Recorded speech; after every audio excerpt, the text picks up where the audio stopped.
Okay. Hey guys, so this week we're going to be learning more about the general field of prosthetics just so we can begin to lay a foundation for the rest of the course. And then we're also going to look at the different parts of research papers so you have a better idea of how to approach the weekly readings. So first we're going to be looking at what is prosthetics. So Emma and I both came up with our own definitions. Mine was it's the science of creating artificial body parts to replace natural ones that are too damaged or dangerous to be viable. And then my definition was prosthetics is the engineering field interested in returning organic function to a missing or disabled body part. So the formal definitions for these terms are that a prosthetic means it's of or relating to an artificial body part, and then prosthesis is the artificial device to replace or augment a missing or impaired body part. So basically, a prosthetic implant equals a prosthesis. So here we have 3 different pictures, and we wanted the students to discuss within small groups to determine whether these are prostheses or not prostheses. So after discussion, we would have a few students share their answers and explain why. But after discussing, Emma and I believe that all 3 could be classified as prostheses due to the definition at the bottom of the screen. And we would just want to have like a group discussion at this point. So there were a lot of terms in the weekly reading that you may or may not have been familiar with, but we're just going to go over some of them now. So atherosclerosis is the hardening or narrowing of arteries due to buildup within them. Gait is the way one ambulates or the way one walks. Diabetes refers to hyperglycemia, which means that there's too much sugar, aka glucose, in the blood. And then amputation, I'm sure you all know, but it's the surgical removal of a body part or limb. And atrophy is the wasting away of body muscle or tissue. So just when you're reading each week, make sure that like you're taking the time to like understand the terms in it, just so that when we discuss it in class, you have like a good idea of what we're talking about.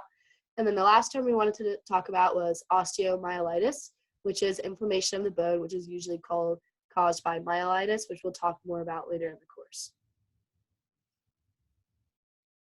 And we know that these readings can sometimes be like intimidating just because of like the vocabulary, but we expect you guys to be like not be scared by that and just look up the terms when you're not sure and try to figure it out. Okay, so we're first going to look at what are the main causes for amputation. So the first one is trauma. There are about 30,000 per year, and there's more percentage-wise in developing countries. The second cause is cancers or tumors, and those are around 44,000 per year. And then the third cause is vascular complications of diseases, and those are over 1,000 per year, 100,000 per year. All right, so here's some crazy facts about amputations and prosthetics to follow up those more serious ones. So number 1, there are 2.1 million people currently living with limb loss in the United States. Number 2, 300 to 500 amputations are performed every day in the United States. 3, approximately 30% of people with limb loss experience depression and or anxiety, which is something we're going to talk about later in the course, just about how when you go into developing the prosthetics, trying to think about getting the user's shoes and try to like create like the best prosthetic that's going to not only improve like their limb function, but then also improve their overall quality of life. And then lastly, persons with diabetes who have a lower extremity amputation, up to 55% of them will require amputation of the second leg within 2 to 3 years of the first amputation.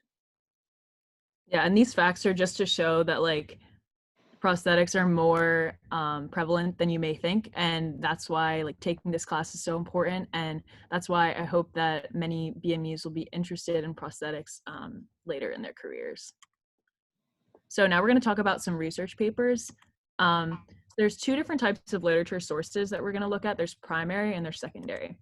So primary produces data, it's a first-hand account. The authors actually perform the experiment, and there are generally more authors. And then secondary uses the data from the primary sources. It pulls data and analyses from multiple sources. So it's just like a compilation of all the sources, and the authors haven't actually done any of the experiments. And there are also generally fewer authors. So when it comes to authors, the order that the authors are listed in does actually matter. So the first author is the primary investigator for the study, so the one who conducts the majority of the research. And then the second and third authors have um, major roles in the experiment as well, and they might be students of the primary investigator, for example. And then the remaining authors listed will have minor roles, meaning they did like specific data analyses, they created certain figures, but they didn't play that big of a role in the overall experiment. And then the last author is the PI, the principal investigator of the lab, and this is kind of similar to like a CC in an email. Okay, so now we're going to be looking at some journals. So why does a journal matter? So the journal determines the impact of the research. Different journals have different reaches to audience in the scientific community, such as JIF, Journal Impact Factor, and it's based on citations and views. So this kind of classifies the research, and it makes it easier for people in that specific area to find it. So some prevalent journals are Nature, New England Journal of Medicine, and the Journal of Business.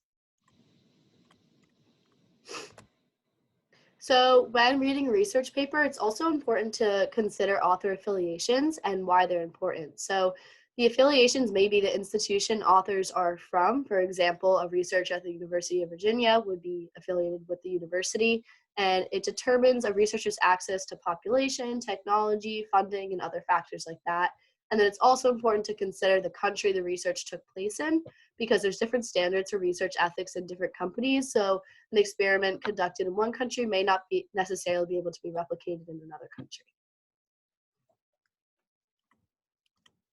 So the abstract portion of a journal is the synopsis of an experiment. So it's basically like a short overview. It goes over the question, hypothesis, and results.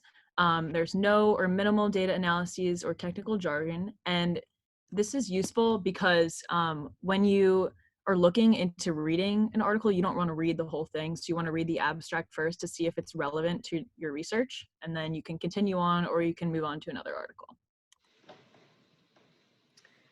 So also in research papers, you'll find a materials and methods section.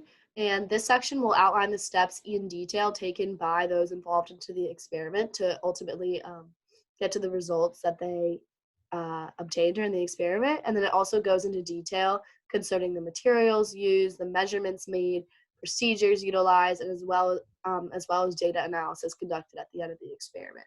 And it also kind of gives you idea about like who would read this paper and who would be interested. Yeah, and so we have these questions here, so that way, like, we want to encourage like student participation. So we would like ask them what they think, and then we would like provide what we think after like hearing some student responses. So that's why we have those questions there too. And then the results section, it's going to be a detailed presentation of the results. There's going to be many graphs, figures, and tables, and it's a very raw interpretation of the data and analyses. So it's not going to be like super in-depth or super analytical here. It's just going to present like the findings. And then we would ask like when could this be useful? And we would say like this could be useful just if you wanted to see like the raw data and not see the analyses. You just want a quick view on what the data says. So that's. And then finally, towards the end of the research paper, you'll have the discussion and conclusion of the paper. So it's basically just a big picture overview of the results and what was discussed in the rest of the paper. So it'll explain what the experimentees believe took place in the experiment.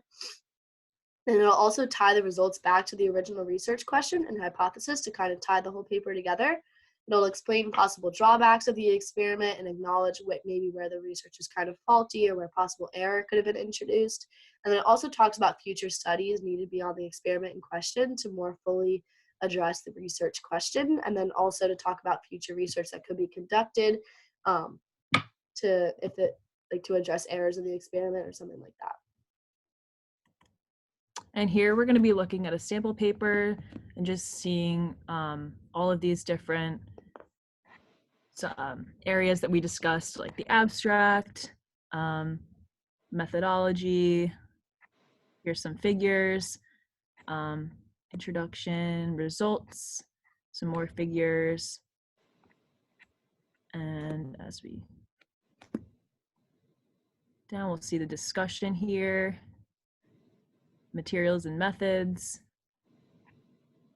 And we would just kind of show this on the screen and just ask like students at like specific sections that they wanted to take a look at, like based on a real research paper, instead of just like a definition. So yeah.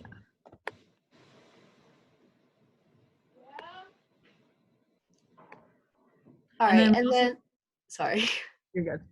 You go. And then we also are planning to, at the end of like each week and each presentation, and kind of have like a cool like innovation like within the field of prosthetics to talk about, since that's kind of like in the title of the class, and like we kind of want to tie together like general information about the field, and then also like keep students interested about what's going on currently.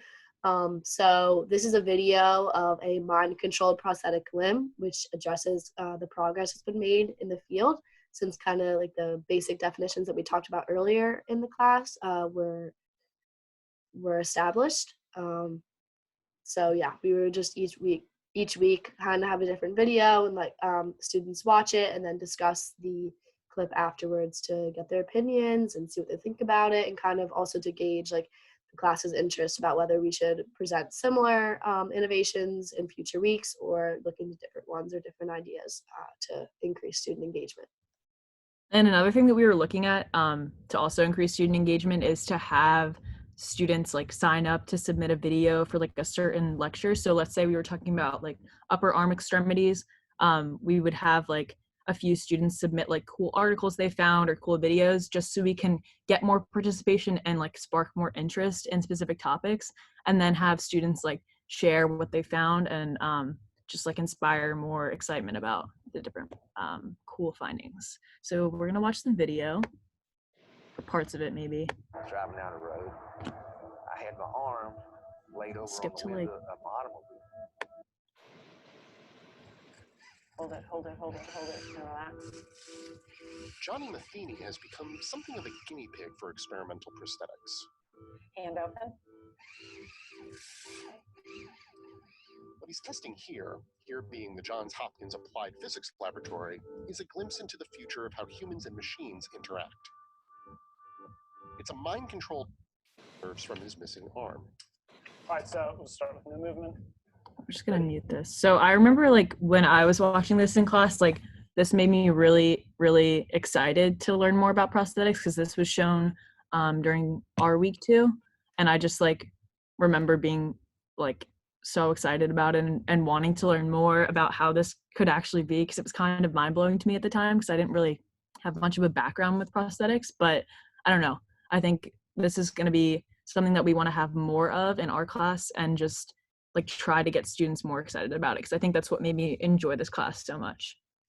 Yeah, definitely me as well. The video was super interesting to see, especially so early on in the course. And then also, like, as we discussed, like in the lecture, like research papers and stuff, like, so this video is taking place like in an actual lab. And so we're going to try to like draw like more real world connections between like maybe the material about the specific parts of the research paper might seem a little dry, but then you're showing them like an actual experiment that's taking place, and saying that like how proud authors must be of the research papers, and kind of just demonstrating that there is merit in reading these papers and learning more about the innovations, as the video shows, because oftentimes what's discussed in the research papers is really worthwhile and interesting. Yeah, and it can be dry to read these things at times, but especially seeing like how this can really truly impact like the client's life, like the patient's life, that can help too, because like sometimes it's hard to see the connection between like the patient and the research, and I think seeing this kind of thing is like really rewarding for everybody. So go back to the PowerPoint. Oh, that's it. Okay, so at this point we would switch into group-based discussion about what we learned today, because definitely something we want to bring to this course, a lot of discussion and open conversations between us, and then also between students, and having students present their own ideas, or as Maddie said, like presenting videos to be showed at the end of each class and everything like that, just to make sure that everyone's staying engaged. And maybe like if a student has a specific topic they want to be addressed, like this would be the time in the class to do so. Yeah. We could have like a Q&A too, like if they had any like lingering questions or anything that they found that they want to bring up. But yeah, that would be the conclusion of our class.